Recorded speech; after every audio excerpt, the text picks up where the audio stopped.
Welcome back to Hodge Podge on this final day of June, our Tuesday, June 30th, part 2 of Hodge Podge today. It's a Tuesday, and that means Becker County Energized. We've got Carrie, Mary, and Karen all joining us here this morning via the Zoom studios. Ladies, good morning. Good morning. Good morning. How's everybody doing today? Wonderful. Doing Good. very well, thank you. That's good. That's good. Let's start off with Karen. Karen, a little bit of different times here during COVID-19 as we talk about some childcare throughout the area. How have things changed, and what kind of information do you want to get out to the public, Karen? Yeah, I'll start a little bit with just kind of the overview of the need for childcare in the area. About a year ago, we identified that there was a need for 700 childcare slots immediately. And so Carrie will talk a little bit more about how we've worked with First Children's Finance to move work forward around that. And in the midst of that work, of course, COVID hit. And so we had to think a little bit differently about how can we support childcare providers. And so we've done a few different things. We've worked with distributing supplies to childcare providers. And so in the midst of the initial COVID shortage, we distributed 28 boxes to 28 different childcare providers, and that included some basic food supplies like milk, eggs, bread, and it also included cleaning supplies that were in shortage, such as hand sanitizer, bleach, paper towels, different paper products. We also had taken in some donations, so there was diapers, formula that we tried to distribute to people that identified that as a need. And so really just working with that group to identify how can we support them, what exactly are their needs, how do we move forward. And then we've also worked on some other things. We have a partnership with Lake Park Audubon School, and we're in some early stages of planning, but really trying to work with them as they're thinking about the long-term planning of the school and what the local needs are and how we can address childcare potentially in the school setting. And we're also looking at the workforce shortage issue, which was identified as the #1 cause of why we have a shortage. And Mary can share more about that as a childcare provider, but really thinking about how can we build career pathways and develop ways to support our childcare providers so that it is a profession that people want to get into and stay in. Mary, before bringing in, everything was going great until the 12th of March, and then things changed. The state went into lockdown and shut down, and everybody was hovering in place. And all of a sudden, there was a huge need for childcare, but yet things had changed so differently due to COVID-19. Mary, how has childcare been impacted during this pandemic? Well, the funny thing, like Karen said, is that childcare has been a huge need before COVID, and that's kind of what I think.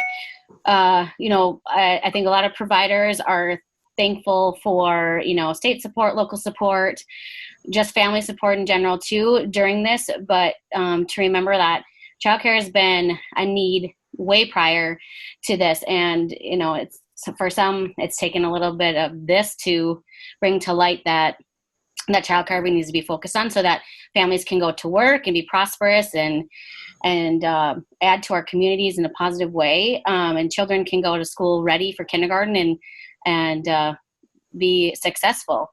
As Karen said, there's been an outpouring of support from our local communities, from our region. West Central Initiative has also been helping with supplies as well. My husband Eric and I were lucky enough to deliver bleach and disinfectant from to other locations in Becker County through West Central Initiative at least once, and that they have an ongoing supply list as well if people are in need. I think right at first was the hardest part for providers because the supplies that they needed, and if you're a home child care, you don't have storage space to keep an abundant supply of cleaning supplies and such, even though we already had to be stringent on cleaning before, elevated cleaning processes that were initiated. But for many child care providers, they work during all the hours that that stores are open, so they don't get to go early in the morning to go snag about some bleach or wipes and that kind of stuff. So the fact that there are organizations that understand this and recognize this and support everybody is really great. And then the families too. During stay-at-home order, many of us asked families to stay home if they could work effectively from home, or they were furloughed or put on unemployment, so that we could care for the essential worker children. And for us, out of about 85 kids, we had an average of 15 a day for that month and a half. And so we were lucky enough to access funds to be able to pay our staff and and support from our families. So it was really, really good. And now we're back pretty good. But I mean, we're lucky. I mean, not everybody is as lucky. Some people have had to shut down. Some people have temporarily closed. We feel very grateful for the position that we're in right now, and we hope that we are, but we have to be cautious and keep everything up to snuff as far as procedures, and listening to DHS and the Department of Health and everything, like everybody else is. And then speaking to the childcare worker piece, that's kind of where my passion is lying right now. And one thing to know is that anybody in the West Central Initiative region, you can join a CDA, which is a Child Development Associate cohort, and West Central will pay for it. And because that has been a big factor, is the being able to pay for it. Right now, there's a cohort going on online, so that people can still be accessing this credential remotely for the, till we have to go back. Can we go back to in-class classes? But there's just so many avenues to be able to continue to be supported. And I know that Sarah Johnson, the home child care licensor, she is really active in helping people become licensed. And there really is a better mentorship piece for people, whether they want to start home child care or become a provider or work in an entity. So just letting people know that there's a lot more support and knowledge of how to start up, even from when I opened several years ago. So I know throughout the spring and the early part of this summer, there was collections throughout the Detroit Lakes area, people dropping stuff off, trying to help folks out, obviously in the child care field. Carrie, can you talk about some of the child care programs and kind of where we are right now? Sure. So I'm with First Children's Finance, and as Karen had mentioned, just over a year ago, Becker County Energized to be applied to be a part of our Rural Childcare Innovation Program. And so with that, that's where we dug into some of those numbers, found that need of over 700 slots in Becker County, and then also the workforce shortage. This is not unique to just Becker County, but it really is emphasized when you can see it on that local level and how that impacts our child care slots. Our workforce are all hugely impacted by child care and the need. So Becker County Energize went ahead and they developed 4 goals around the needs for childcare, the shortage, and have been working really, really hard at providing and reaching out and grabbing access to trainings for our providers to increase that quality, but also increase the supply of providers that are able to work in the classroom and have the credentials that are needed there. Mary has been instrumental in getting some of those things going, working with West Central Initiative to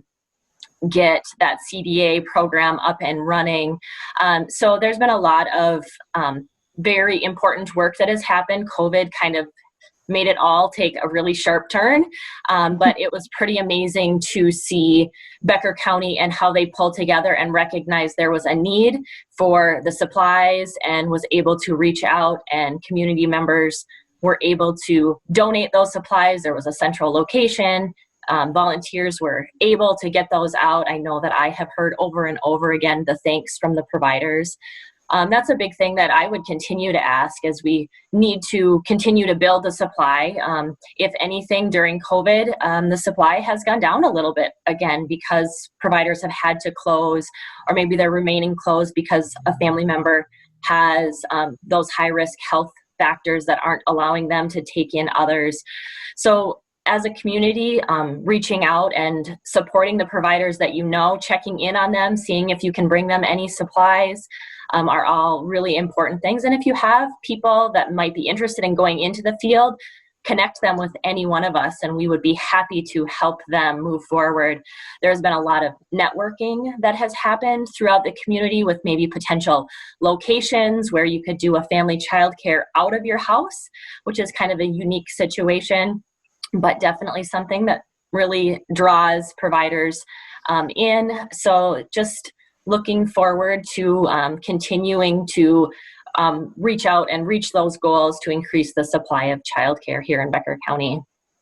Before we wrap this up this morning, Karen, is there anything else that you would like to get out to the public?